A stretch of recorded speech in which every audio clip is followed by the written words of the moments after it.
Alright, so we're back. So the NBA is about, say, 10 games in for each team.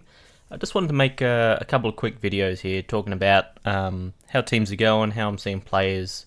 Been watching a lot of basketball this year. Basically watched not necessarily a full game for every team, but large portions of games for every team. So for this first part, we're going to go through the Western Conference. We're going to go down the ladder. So we're going to start with Golden State, who, this team, for some of their games, they look insane. Buddy is still unconscious from three. He's shooting 48% on 8 threes a game, averaging 18.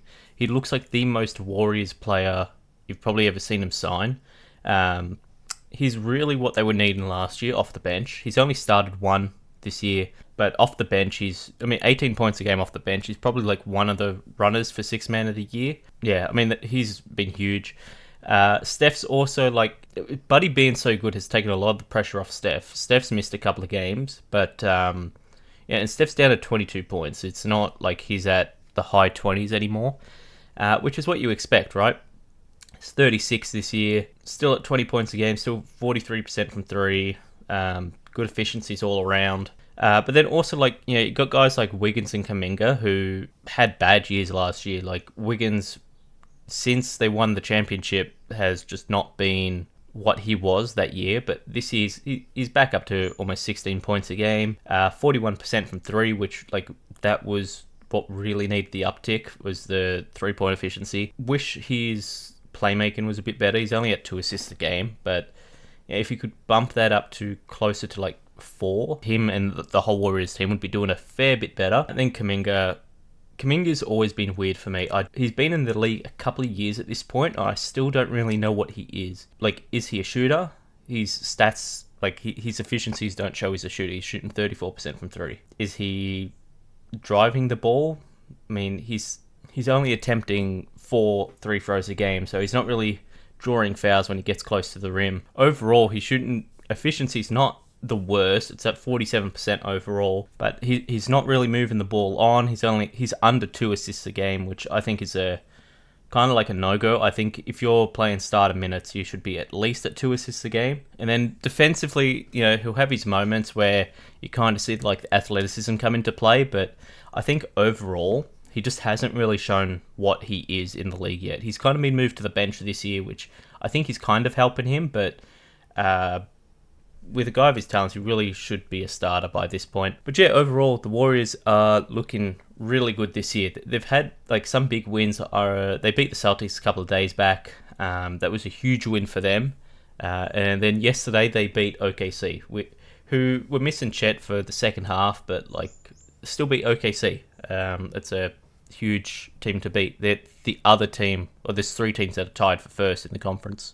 I guess moving on to OKC, we can talk about them. They've not been as crazy as they were last year, in my opinion. I think a lot of that comes down to the injuries they've got. They've just lost Chet. Hartenstein hasn't played yet. Jalen Williams, the other one, hasn't played yet. They're a bit light. I don't think their bench is anything to really write home about either. Shea's still, tracking for an MVP caliber season. He's at 26 points right now, 26-6 and 26-6 and 5. You got Jalen Williams, the good one. He's at almost 20 points a game.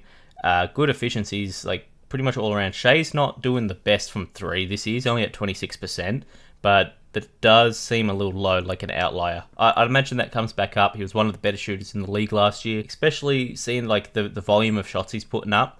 Eventually, these will start dropping. For a guy like Shea, you've also got the safety net of he's at the free throw line currently 7 times a game. So that's about 7 free points there.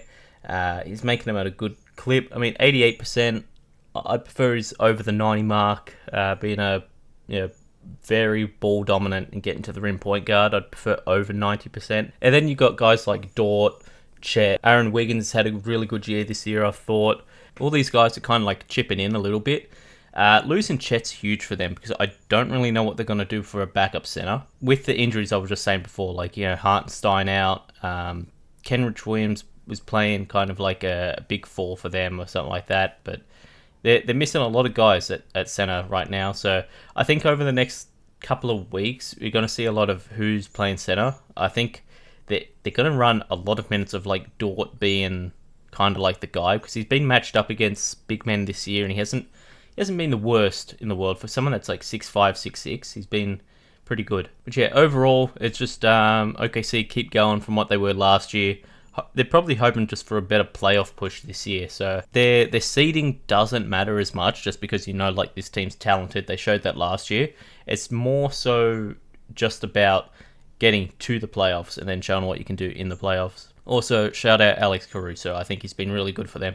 I think that trade was a win-win. On to the third team, that's 8-2 in the West. You got the Phoenix Suns, who, again, just had a big injury happen. They've lost Kevin Durant for a couple of weeks, which is massive for them, but I don't think it's as big as OKC losing Chet, just because you still got Booker and Beal on this team. But like when you lose someone that's on 28 a game, really good efficiency, when you lose Kevin Durant, it's a big deal. But Booker, 23 a game, his 3-point efficiency, the whole team's efficiency from three isn't really the best this year.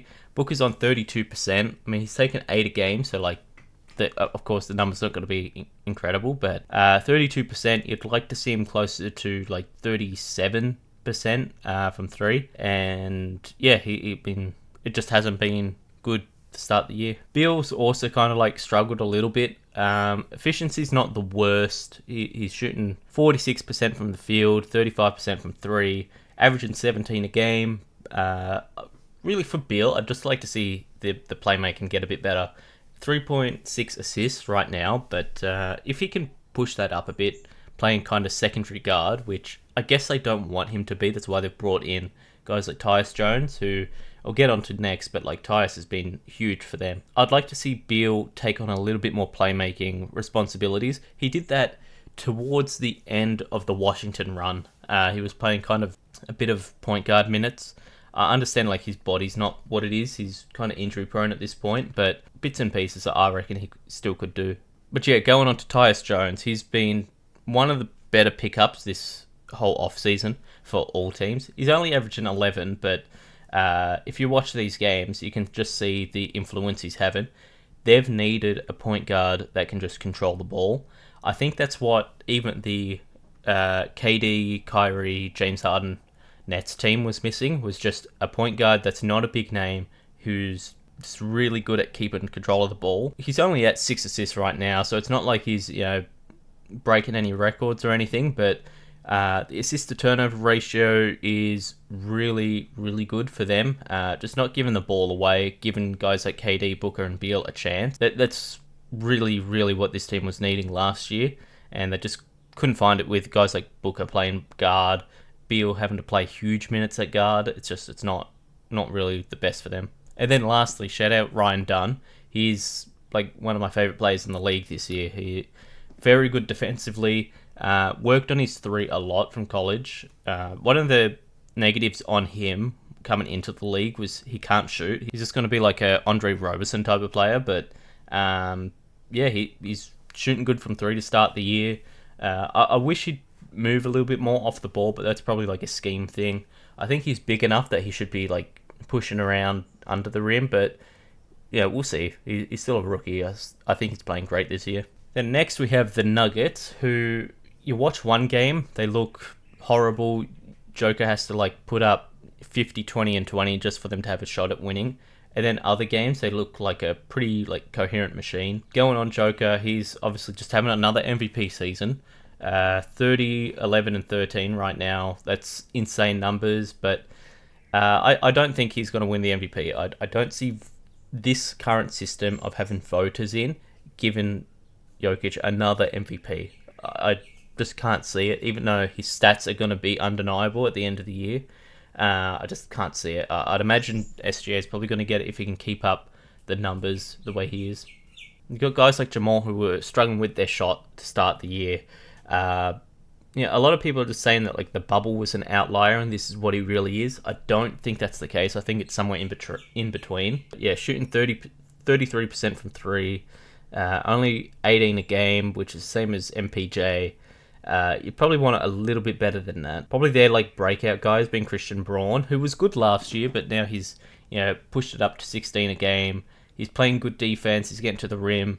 Kind of all the stuff that you need around Jokic, which has been the struggle for them. They haven't really been able to put together a 5 to 6 man bench to put around Jokic. They've just really been struggling to find these guys. Like having guys like DeAndre Jordan on the bench just isn't really making it to the finals again. But overall, I think the Nuggets are doing good. We'll see how they go because I don't think this is sustainable. I think bringing in Westbrook is still very, very questionable. Like it really ruins their spacing, but I guess there's situations where it's working. If you run like Westbrook and Jokic, a pick and roll, and you can kind of have it work, but everyone's just going to go under the screen, and then just Westbrook's kind of useless at that point because he can't shoot. Next, we have the Grizzlies. So Ja has been really good in the games he's played. 20 a game, almost. He's over 9 assists. 3-point shots not going in, but when you get into the rim as much as he is, he's drawing fouls. He's shooting 7 free throws a game. The couple of games he's played, they've looked like the best team on the floor. They're still missing guys like Desmond Bane's only played 1 game this year. Marcus Smart hasn't played a game. They've got guys that are still to come. But Morant, I think Jaren Jackson's had a really good year. With Jackson, it really is like the rebounding. I didn't realize it was so low. He's only at 5 rebounds a game, which is the same as Ja, who's played 1 less game, but is what it is. You got them, 40 points average between them. Good shooting numbers. We'll see how it goes throughout the rest of the year. For like their special guys that have came in and made an impact, I think Santi Aldama had a good season last year because there wasn't so much pressure on the team, and he could really have a lot of minutes to develop. He looks like a guy for them. He looks like someone that will probably just hang around the NBA for a while, either as a starter that's not going to make you lose, or just as a bench guy that you can bring in for a couple of points. I think Scottie Pippen Jr. has been really good for them off the bench. It's kind of like a interchangeable guard/forward. I think he's been pretty solid defensively, and he's also been a good playmaker for the team. Then obviously you have the 2 big men for them, which is Zach Edey and Jay Huff. Both of them have just been crazy. Jay Huff, he's shooting 47% from 3. He's 7 foot tall and built like a guy that you would not think shoots the ball. He's just been huge for them this year off the bench. I'd imagine that if they don't lock him up to a big contract, there's going to be a lot of teams that go in for Huff, either around the trade deadline or in the off season. Then Eddie has been exactly what everyone thought he was going to be. He's just a big body that Ja can throw lobs to. Interchanges with Jackson pretty easily under the rim, and they've been really solid. For the whole team, really, I'd like to see the rebounding numbers go up. We've seen the last couple of years, rebounding wins rings, so you do want to get your rebound. There's no one on this team that's averaging 10 rebounds. There's no one.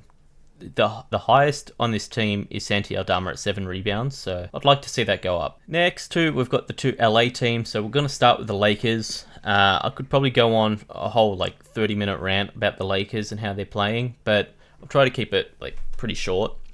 AD really tracking for an MVP season. I said that SGA might get it from Jokic, but if Anthony Davis stays healthy, he hits the threshold, which I think is still 65 games. If he can make it there, and he's still averaging, he's not going to average this. He's averaging 31 and 10 on really good efficiency, and he's shooting pretty well from 3. It's only 2 a game, but the ones he's taken are open and he's making them. 2 blocks a game, a steal a game. He's not fouling. He's getting to the line probably the most. I think it is the most in the league. He shot the most free throws. He's made the most free throws, even though he misses them in the 4th quarter. I don't know what that's about. AD has just been the guy for this team. You can really tell when he's on the court versus off the court. I haven't got the plus-minus numbers in front of me, but he'd probably be leading the league in that, I imagine, between him and Jokic. Yeah, AD's just incredible this year. Then you got LeBron, who's still LeBron. He's had 2 or 3 triple-doubles this year. He's 40 years old. In my opinion, the greatest player of all time. I don't even think it's close anymore. 23, 9, and 7 at 40 years old is just insane. He's probably shooting too many threes for my liking. He's shooting 44% on 5 a game, so that's given him the green light to shoot. But I think he's a little bit too complacent with threes. But the way JJ's using LeBron as that point forward that you kind of saw in Miami, a little bit in Cleveland, but Cleveland, he never really had the team that could make the open shot. So it was LeBron was very ball dominant in Cleveland. He's still like taking the ball most possessions. His usage rate would have to be high, but the way he's moving the ball around, drive and kick to Austin Reeves, drive and kick to Rui. If D'Lo was probably a little bit more efficient, it would help. But the LeBron and Reeves like 2-man pick and roll where they can kind of just interchange who's the screener. You can have LeBron setting a screen. You can have Reeves setting a screen. I've seen a couple plays where they've tried it with Rui. I think the problem is Rui's just not maybe fast enough, athletic enough to have that roll option, which like Reeves does. Reeves finishing around the rim this year has been crazy. Rui's had really good year. For a while there, it looked like he was like the best 3-point shooter or best stretch 4 in the league, but he's kind of cooled down a little bit now. Still shooting 47% from 3. But between Reeves, Rui, and D'Lo, they've kind of just came back from last year. So last year, Reeves had a good year, but everyone else was playing bad, in my opinion. We're kind of winning games just on, hey, we have LeBron James and Anthony Davis. We should win this game, so they were winning the game. This year, they're playing real basketball, getting guys open, shooting threes. I did hear that they wanted to get to shooting 53s a game. I don't think that this roster should be doing that. Currently, they're only shooting 32 to 33 threes a game. So, like, to add in an extra 20, I don't know where that's coming from. I'd imagine they're banking on kind of, like, continued development of guys like Connect, who I don't think has been bad this year. He's getting good shots, they're just not going in, which is kind of like the rookie issue. He's under 30% from 3, 28%. That's not good. Most other teams would kind of drop him from the lineup at this point. But, JJ's a shooter. He knows that, like, rookies need extra time. And he's getting good looks. It's just they're not going in. Then you got, the bench guys that are kind of, like, playing a big role. Cam Reddish has been inserted into starting lineup, which I think is good idea in theory. It's just, can Cam Reddish make that open corner 3 when it's passed to him? He only has to make like 1 to 2 a game, but they're wide open corner 3s that are coming off a LeBron AD pick and roll. You just have to make that 3, and the last 2 games he has. So we'll see how that keeps going. I think when it comes to the trade deadline, they're gonna try to get another 3-and-D small forward, but that's probably like the most expensive thing in the league at the moment, apart from like shooting centers. But then, Gabe Vincent, Jackson Hayes, they've been pretty big off the bench. I think Gabe Vincent had his best game yesterday against the Raptors, where he was just really good defensively, right? So they're going to, I'd imagine, use Gabe and D'Lo as kind of this 2-man where D'Lo's the shooter, Gabe Vincent's the defender, but that hasn't really worked over time. If you look at all the other teams that have tried this, having a defensive guard off the bench and an offensive one starting, it doesn't work. So I think what this team really needs, I've seen the rumors about like Walker Kessler, insert 3-and-D guard, 3-and-D forward here. Like every single one in the league has been linked to the Lakers. I think this team really just needs a proper point guard. Like if this team had Tyus Jones, like I was saying for the Suns, like this would be a proper playoff caliber team that has a shot at the finals. I don't think they'd be a lock or anything like that, but have a real chance at making it and possibly winning it. Then you got the other LA team who they've been really good to start the year. I thought that this was going to be a down year for the Clippers, but you got Norman Powell's just playing out of his mind right now. I'd imagine this is a stretch that doesn't last. He's had these, call it a 5-game stretch, a 10-game stretch, something like that, where he's just making all of his threes and he's just, making all of his shots really. Like when he gets to the rim, he's getting fouled. If he's open for 3, he's making it. There's a whole addition by subtraction thing. They lost PG and they wanted Norman to step up. But I mean, he's just. I think nobody saw this coming. 25 a game, almost 50% from three on 8 a game, which that's like one of the. That's probably the best shooter in the league at the moment, between him and like, I don't know, Buddy Hield or something like that. Yeah, and then Harden's playmaking can be so hit and miss. Sometimes it's, you know, you see those glimpses of Houston Harden again, but there was the end of the game in, I think it was the Phoenix game. Some of his playmaking, like the passes are just so lazy. He looks disinterested. We'll see how this team goes once Kawhi comes back, because the lineup is going to change a lot. I'd imagine it's Derrick Jones Jr. comes out, Kawhi goes in. The shot taking and stuff like that's going to have to change a lot, and I don't know how that's going to impact the team. Also, like, shout out Zubac, who's having... he was starting off, I think 5 games in, he was averaging like 20 points a game, 12, 13 rebounds. He's still at 12 rebounds a game. He was just playing out of his mind. Another guy, like, I don't know, maybe it's the Ty Lue system, where he just turns players... they turn it up to 20 when they're in his system. But yeah, shout out to Clippers. Also, shout out like Kevin Porter Jr. as like one of the most inefficient shooters in the league. This man is a shot chucker. Then you got a couple of teams, you know, they're all kind of around the same record. You got the Timberwolves, the Rockets, and the Kings, and the Mavs. For the Timberwolves, you got Anthony Edwards is still playing really good. You know, the media will say that he's shooting too many threes, but he's also shooting, you know, 11 threes a game at 45%, which is incredible.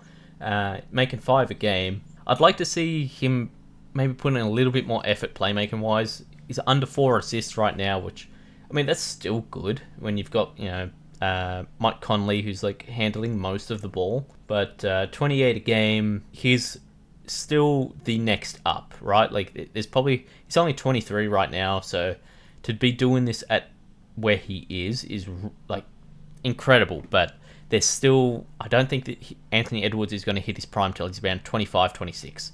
So, yeah, seeing him at 28 right now is... yeah, I think it's really accelerating the schedule for his development. And in the offseason, they brought in Julius Randle, who I think has kind of worked for them. I didn't watch enough of the Anthony Towns and Edwards kind of like 2-man game. I'd imagine Cat was a bit better than... Julius is a great shooter from 3, but Cat's better. Cat's the best shooting big man in the league. He's won the 3-point contest, everything like that. He's the best big man shooter in the league. Yeah, Julius is good. It's just, you know, how are we going to go once we get to the playoffs? How's the defense going to look? You know, Rudy's playing all right this year. I can't see him getting away with another defensive player of the year. I think it's, you know, even last year it was a little bit suspect. Yeah, he's just playing super drop coverage, and it's either he gets the block or they score 50 points at the rim. Yeah, we'll see how the defense comes around. They've, you know, got a couple of injuries, a couple of guys still to come in, and you'd imagine, you know, a guy like Naz Reid, Luka Garza, who shows like some interest on defense, but like, yeah, I don't know. For this team, it's just, where's the defense going to come from when it comes to the playoffs? Because Joe Ingles isn't giving you anything. PJ Dozier will have 1 game a year. Nickeil Alexander-Walker is not that guy. A couple of teams have tried him now. Yeah, kind of waiting to see where this comes from in the playoffs, like what's going to happen here. I do think they're going to make the playoffs. At the worst, they'll be in the play-in, just because the West is so stacked, but I see them making the playoffs. Next, we've got the Rockets, who, I mean, this one's pretty fast. It's just, they win when Jalen Green shots go in, and they lose when they miss. 21 a game, shooting 9 threes, but only 35%. Overall, you know, only 39% shooter from the field. He is kind of chucking up some really contested shots. Like, they are bad shots, but sometimes they just go in, and he'll put up like 25 to 30, and that will just win him the game. Combine that with like Sengun, who's, I think, taken a step back playmaking wise, but a step forward in his whole game. Like, his post moves are getting a lot better. He kind of just knows what he's doing when he gets closer to the rim. But Fred VanVleet is looking like one of the, not the worst contracts in the league, but like one of the really bad contracts in the league. Looks like he's taken a step back every season. He's 30 now. I think they're still paying him for another 3 years. We'll see how this goes, because he can't make a three to save his life. Shout out like Armin Thompson. He was really good last year, but I think this is getting a bit better. Like the stats aren't really showing it, but if you watch, he's just kind of making better movements around the ball. And then the Kings. The Kings I was really interested in watching this year. The DeRozan, Fox, Sabonis like 3-man game, like how they were going to work that out. It's kind of just went how everyone thought it was going to be. Sabonis sets the screen, DeRozan comes around, shoots his mid-range shot. Or DeRozan just takes an extra step and gets his floater. It really is just going the way everyone thought it would be. Fox is playing injured at the moment, so his numbers are still good. 24 a game, 5 assists, 5 rebounds, but he is playing with a finger injury, which he was saying is impacting his finishing around the rim and is impacting his shot. So I don't think that's the reason for him shooting 27% from 3, but we'll see once he's healthy how this all goes. And then like on the Kings shooting, Keegan Murray has just lost it completely from 3. For 10 games, he's 28% from 3. This guy was like one of the best shooting rookies of his class, and then it's just all gone right now. So we'll see how that all goes for the Kings. They're still a very fun team to watch, though. I watched the Suns game the other day. Really good, especially when Sabonis is like cooking and they do the DeMar and Sabonis pick and roll. Then we've got like the kind of like hyped up team in the off season, which is Dallas. So they got Klay Thompson in, which was kind of a big deal. It is working with him. He's shooting threes. He's making a fair amount of them, 35% on 8 a game. Like to see that go up, but it's not washed Klay from last year that Twitter was clowning on.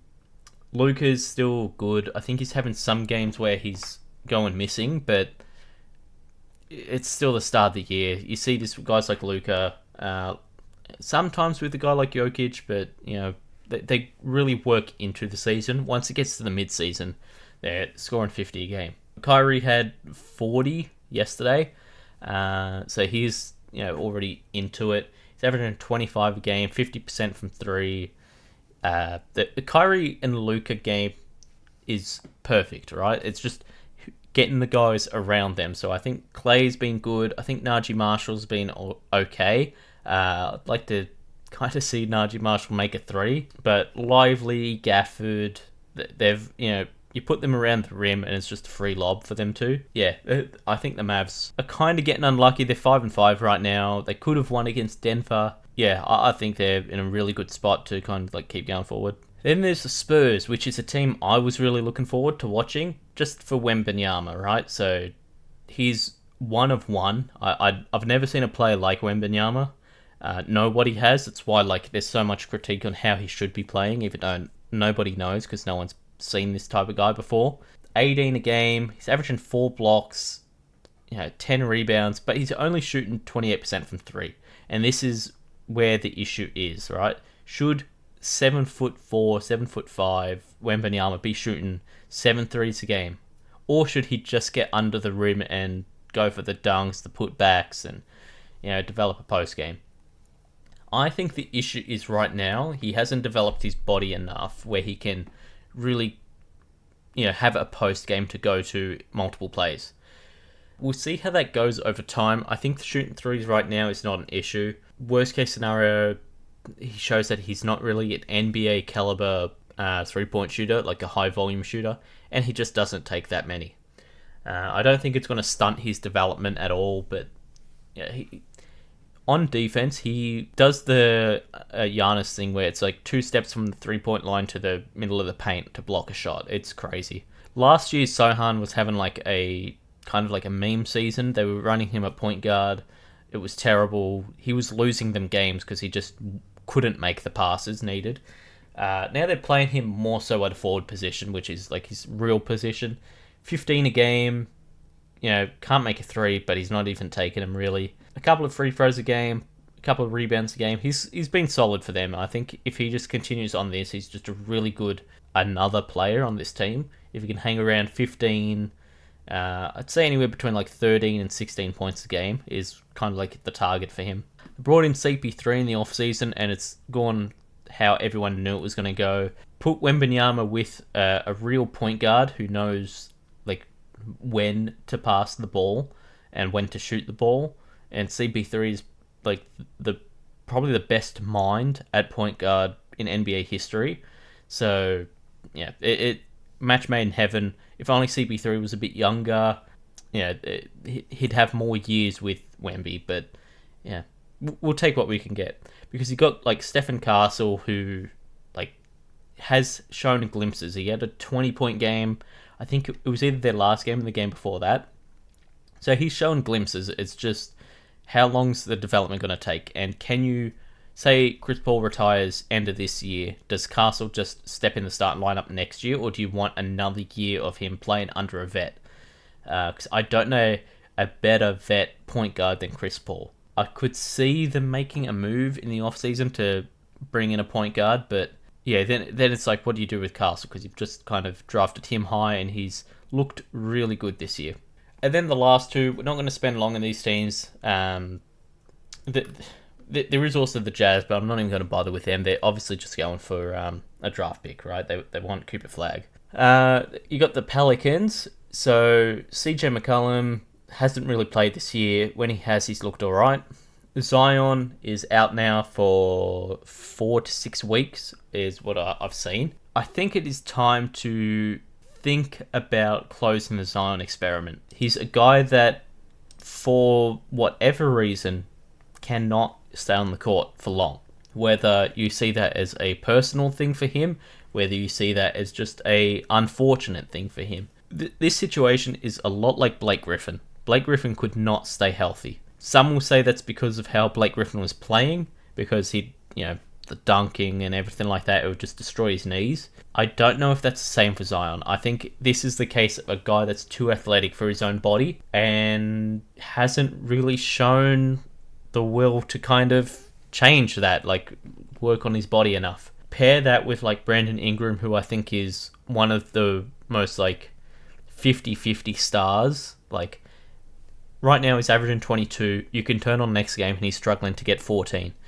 He's never going to be, or at least right now he's shown that he can't be that guy that just given the ball, there's your 20 to 25 a game, just get a second star in there and then you're good to go, which is what they were hoping for. They were hoping that you have Ingram and Zion and there you go, right? It's just putting pieces around them. Right now they're still really only at one star player, and that's Ingram, who, like I said, isn't really a star player. They brought in DeJounte, who, I mean, he's played one game and he didn't even finish out that game, so not really much to talk about for him.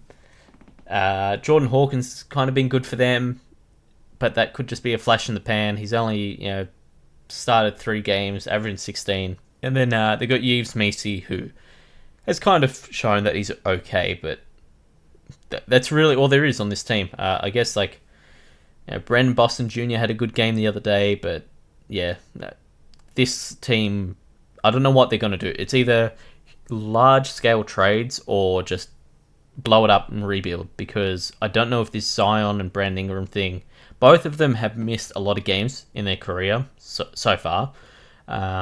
We'll see how this goes. I think that the Zion experiment is just it's really working towards the close of that, which is a shame, because when Zion is healthy, he's very fun to watch, right? Like someone with the power of LeBron, but in this complete, almost a Shaquille O'Neal smaller frame, right? But it's showing that you can't do that nobody's body can actually hold that much.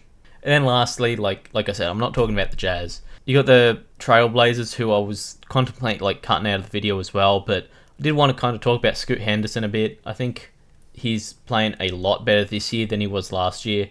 I mean, only 12 points a game, 5 assists, not great shooting numbers, but only 40% overall. He's not setting the world on fire, but coming from last year where he was having a really bad rookie season for pretty much all of it, he did pick it up towards the end. But yeah, I think he's playing a fair bit better now. We'll see how this team goes, because Anthony Simons is not your 20 points per game scorer. he's not efficient at all. He's actually, 38% on 16 shots a game. Yeah, it's just not there. So Anthony Simons is really just a bench player. He's showing. Ayton's kind of taken a step up from last year. Last year I thought was uncharacteristically bad for him. He's a good player. He's just not a max contract player, which he's getting paid for now. The drafted Klingon, who I thought would be a bit better than he is, but that could just be a development thing. Too many Kamara, not Kavara, he's shown glimpses, right? Like sometimes he'll play defense and look like, oh, okay, he's a guy for them, right? But no, I think this team just needs a couple more draft picks to come in, right? They really need to hit on whoever they draft this year, which I don't know how stacked this draft class is outside of Cooper Flagg. And I don't think they're in the sweepstakes for him at all because their record, it's not going to be a good record. They're only 3-8 at the moment, but comparing it to teams like the Jazz, teams like the Raptors, teams like the Bulls, who I think the Bulls do want to tank, but they're just kind of in a weird spot. The Sixers could have a really bad year if Embiid and PG stay hurt. So yeah, I don't know. I think the Trailblazers are in a weird spot. I think you just blow this team up, right? You go Scoot Henderson or bust, trade everyone, save a heap on money, and then go from there. But yeah, I just wanted to talk about the NBA for a little bit. I should do a part 2 to this either today or tomorrow. It'll be about the Eastern Conference side, which I haven't watched as much of. I think the Western Conference is the much more entertaining conference this year. But yeah,